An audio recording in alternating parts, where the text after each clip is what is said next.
And what that means is essentially that, first of all, you're going to have to be in groups. But the goal of the game is to earn as many sort of tokens or points as your team can. And the reason why you want to earn these is because they'll sort of count towards your participation rate. So you will receive credit for whatever there we go. You will receive credit for whatever your group ends up earning.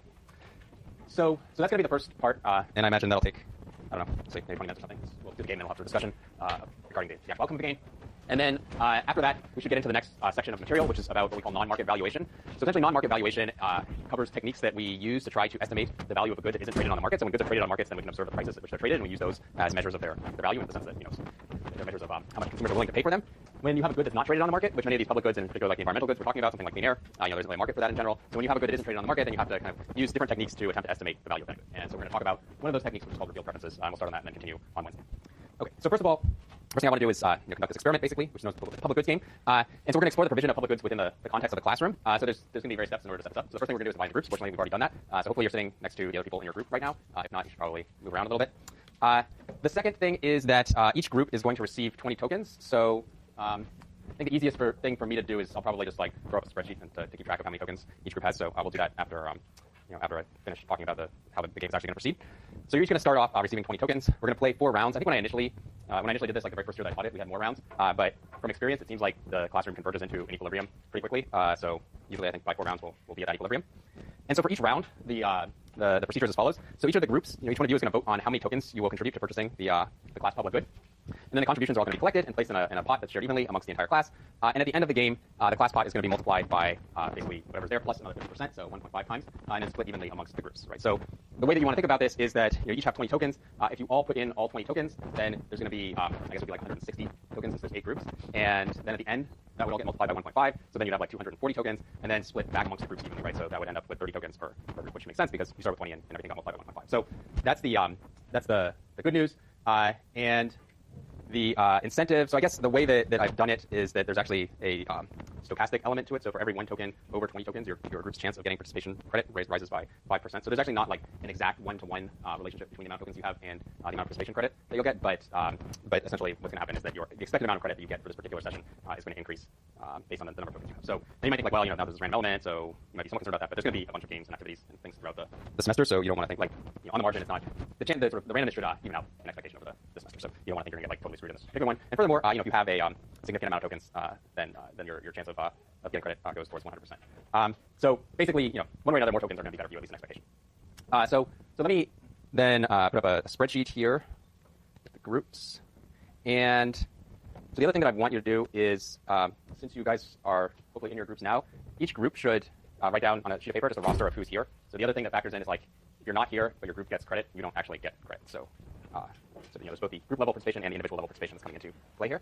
And I'm just going to quickly write up a spreadsheet here.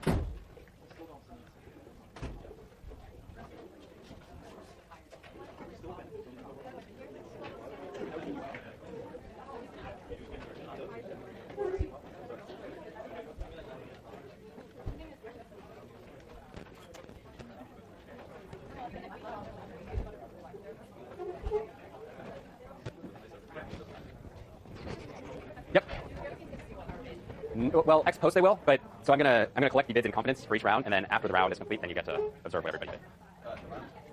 Yeah, they will. And like going into round 2, everybody will know what everybody else contributed in round 1. Okay.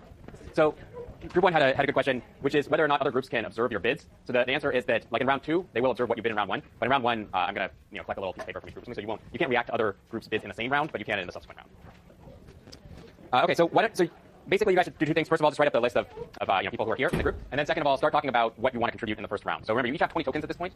And so you could put in all 20. Obviously, most people are probably not going to choose to do that. But you could put in anything between 0 and 20 in the first round. And then, based on what you have after that, put in anything between 0 and whatever you have left in the second round and so forth.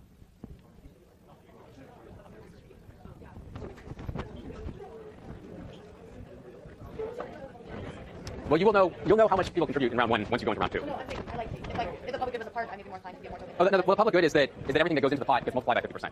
Right. So if everybody contributes their entire stock to the pot, then there'll be basically 30 tokens per group because it'll all get multiplied by 50%. And so let's say the base rate of getting. So then you get a good stock for round 2. No, this is at the very end. So it's whatever's in the pot at the very end. So basically at the very end, you have whatever you have left over. Right. So if you contributed like 10 tokens, you would have 10 tokens for sure, and then you'd have basically whatever's in the pot times 50% or times 150% divided by 8. Right. So it's a public good in that it's non-excludable, I guess. Like it is rival, but it's non-excludable.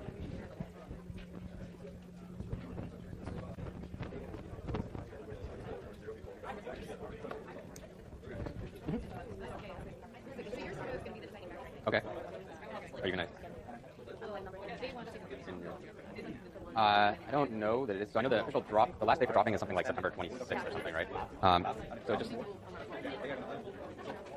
right. Sure. Right.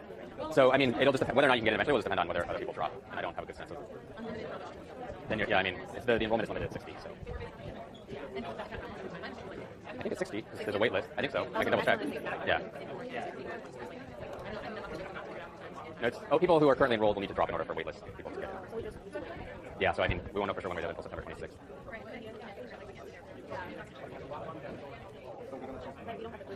Oh, well, I can assign you to groups right now. That's fine. And I mean, and then if you add in, then you'll get credit for whatever the group is done. And if you drop, then obviously it doesn't matter. I mean, you know, it'll clear up. We'll know one way or the other in like another 4 classes or something, right? So it's not going to be a big. It's not going to be a big thing. So we're not doing attendance every day. We just do it sort of on random days. Sometimes we have groups and stuff like that. So like, for what?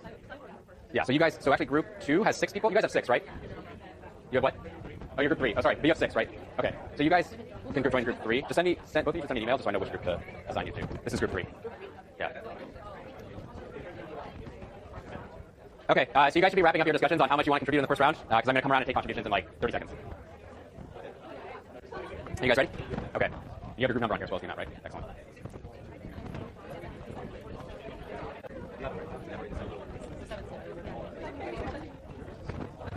So these two are also in your group now, at least for the time being. Oh, you need to put your group number on. Your group number? 3, right?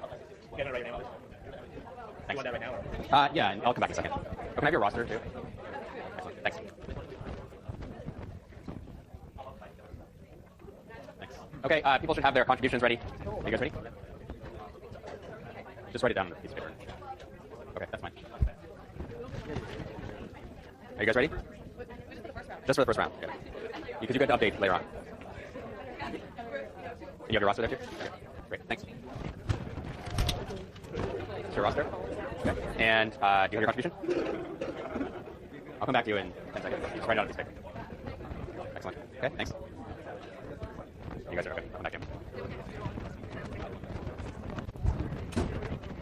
Roster and contribution. It'd be helpful to have the. Wait, aren't you guys group 7 or 8? I think you guys are 7 actually. I think they're 8. They wrote themselves as 7. I think. Yeah, if you guys want to come with group names, that's fine. Yeah, I mean, on something. It could be on this or on another paper. I'll come back to you guys in a second. Yep. Yeah, you'll see the results. Okay, I need your contribution. 3? Okay. And you are 5 or 4? Okay.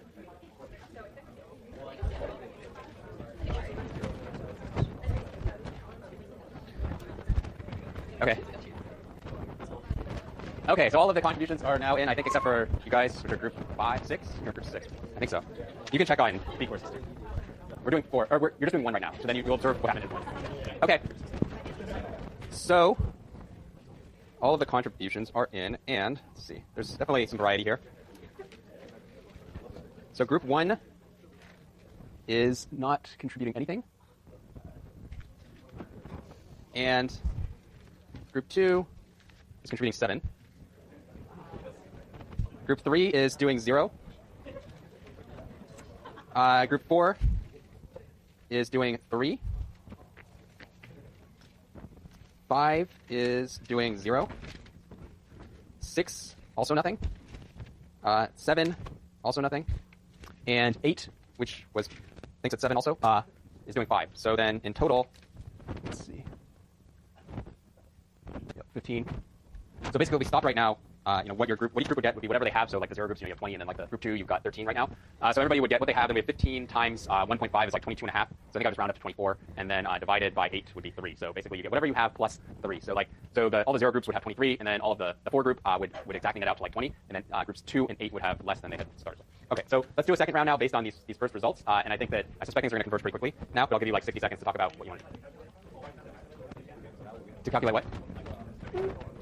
So 15 is what's currently in the pie, the public good, right? And that's going to get multiplied by 50% at the end, by 1.5 at the end.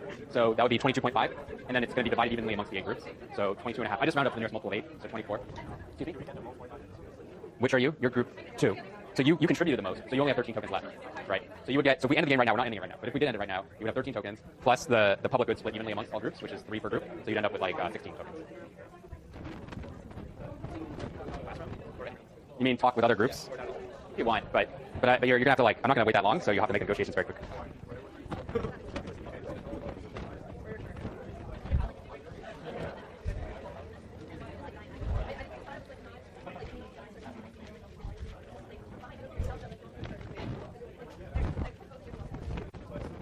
Okay, you guys are probably pretty easy. What are you guys gonna do for the second round? Same as the first? Oh, I guess probably not.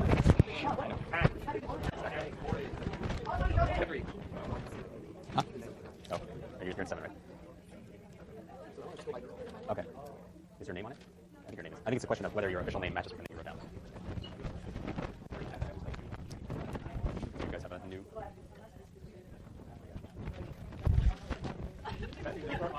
Same as last time, or? Do you guys have a?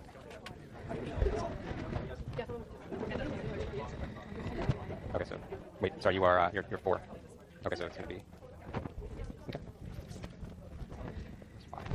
Oh, I see. I assume you guys are pretty much unchanged. Yeah, 5. Well, we haven't decided. You haven't decided? Okay, I'll come back to you.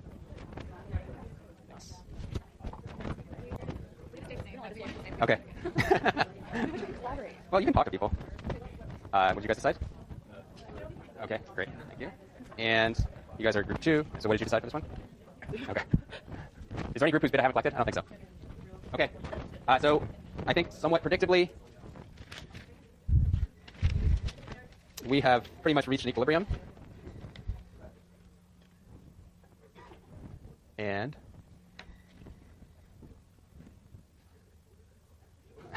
so nobody is contributing to the public good anymore. Oops.